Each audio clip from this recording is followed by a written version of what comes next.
Hello everyone, in this video let us learn about the structure and function of ribosomes. Ribosomes are usually found in the cytosol of a prokaryotic cell and a eukaryotic cell. In eukaryotic cells, ribosomes are also found in mitochondria. Ribosomes are made up of ribosomal RNA, which is rRNA, and proteins. The ribosome has two subunits, that is a smaller subunit and a larger subunit. When the smaller subunit and larger subunit are bound together, it is called as a whole ribosome. The prokaryotic ribosome, the complete ribosome, is of 70S, wherein the larger subunit is 50S and the smaller subunit is 30S. The eukaryotic ribosome is 80S, wherein the larger subunit is 60S and the smaller subunit is 40S. Here, S stands for Swedberg unit, which measures the sedimentation coefficient of these ribosomes. When the ribosomes are centrifuged, the rate at which it sediments is called as the sedimentation coefficient, which is measured by a Swedberg unit, that is S. The prokaryotic ribosome, as I told you, has two subunits, that is 50S and 30S, where 50S is the larger subunit and 30S is the smaller subunit. The 50S subunit is made up of different types of RNA, or rather I call it as different classes of RNA. So here the 50S subunit is made up of 5S rRNA, which belongs to class 3 rRNA, which is a low molecular weight rRNA, and 50S subunit also has 23S rRNA, which belongs to class 1 rRNA, that is high molecular weight rRNA with molecular weight over a million. And then the 50S subunit also contains 34 different proteins. The 30S subunit is made up of 16S rRNA, which belongs to the class 2 rRNA, that is high molecular weight rRNA with molecular weight below a million. Along with 16S rRNA, the 30S subunit also contains 21 different proteins. Now, in a prokaryotic ribosome, the 16S rRNA is complementary to the Shine-Dalgarno sequence on the mRNA. So, if you all remember, in my previous video, I had spoken about the Shine-Dalgarno sequence. This Shine-Dalgarno sequence is a ribosome binding site. So, therefore, the 16S rRNA is always complementary to the Shine-Dalgarno sequence of the mRNA. So, therefore, 16S rRNA interacts with the Shine-Dalgarno sequence on the mRNA for the ribosome to bind onto the mRNA. So, the 16S rRNA and the SD sequence on the mRNA are complementary with each other. They interact with each other so that the mRNA can bind to the ribosomes. The 23S rRNA is present in the larger subunit. This 23S rRNA is a peptidyl transferase enzyme. It will catalyze the peptide bond formation during the protein synthesis. The eukaryotic ribosomes are again made up of two subunits, that is the larger subunit and smaller subunit. Larger subunit is 60S and the smaller subunit is 40S. The 60S subunit contains 5.8S rRNA, which again belongs to class 3 rRNA, and it also has 28S rRNA, which belongs to class 1 rRNA, and it is also made up of 49 proteins. So 60S larger subunit contains 5.8S rRNA, 28S rRNA and 49 proteins. The smaller subunit, which is 40S, consists of 18S rRNA, which belongs to class 2 rRNA, and it also has 33 proteins. Here, the 18S rRNA is complementary to the ribosome binding site on the mRNA. So, the 18S rRNA binds to the ribosome binding site on the mRNA because they are complementary with each other.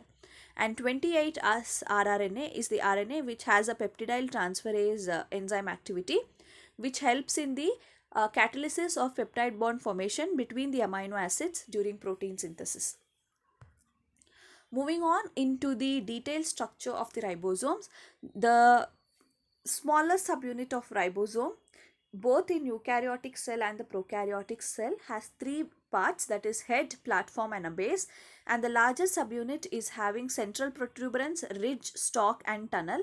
This shape helps in the binding of both the subunits together, and through ridge and the central protuberance, the mRNA will run. The mRNA runs through the ridge and the central protuberance during the protein synthesis, and the peptide chain that is being formed during protein synthesis will exit through the tunnel that is present on the larger subunit.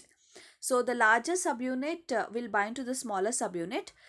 On the larger subunit, the peptide bond formation takes place. The peptide chain that is formed will exit the ribosome through the tunnel that is present here. Moving on to the three functional units that are there in the ribosome. When the larger subunit and the smaller subunit are bound together, we get to see the three functional units in the ribosome, or three functional sites in the ribosome. We call it as A site, P site and a E site. So let us look into detail about the A site, P site and the E site. A site is also called as the amino acid acceptor site. It is also called as the amino acid acceptor site. Then P site is called as the peptidyl transferase site, and E site is called as the exit site. Now the new tRNA which is going to come and bind to the ribosome binds at the A site. The incoming tRNA comes and binds at the A site. The anticodon loop of the tRNA will interact with the codon that is present in the A site. Once this interaction is correct, that means the correct amino acid has entered the ribosome. Now in the peptidyl transferase site, the amino acid that is present in the amino acid that is present in the growing chain of the peptide will interact with the new amino acid that has come to the A site. So the peptide bond formation at this place where the 23S rRNA is present in the ribosome. So here the peptidyl transferase center is there, which will catalyze the peptide bond formation. So the complete chain of the amino acid will shift onto the A site. Once the peptide bond formation has taken place and the peptide chain has shifted on to the amino acid and the A chain, the tRNA here in the P site will become empty. So this tRNA will move to the exit site. As I told you, exit site means it is a tRNA exit site. So once the tRNA moves to the exit site, the tRNA falls off. So this site is empty now. So this tRNA will move on to P site. A new tRNA molecule will come and bind to the A site. So A site is an amino acid acceptor site for the new tRNA molecules. P site, where the peptide bond formation takes place, is called as peptidyl transferase site, and E site is the exit site for the tRNA molecule. So therefore, the ribosomes acts as a workbench for protein synthesis. Ribosomes are called as protein factories. So therefore, the translation process takes place completely on the ribosomes. Now the ribosomes, I was telling you that they are present in the cytosol. Some of the ribosome molecules are also bound to the endoplasmic reticulum. Therefore, the endoplasmic reticulum will be called as rough endoplasmic reticulum. So the ribosomes in the cytosol will synthesize the polypeptide chain. The polypeptide chain that is being synthesized will undergo post-translational modification to become a functional protein. The ribosomes that are present on the endoplasmic reticulum, once they synthesizes the proteins, they will transfer this protein molecule inside the endoplasmic reticulum, where the post-translational modification will take place to make the protein functional. That is all about the ribosomes. Thank you all.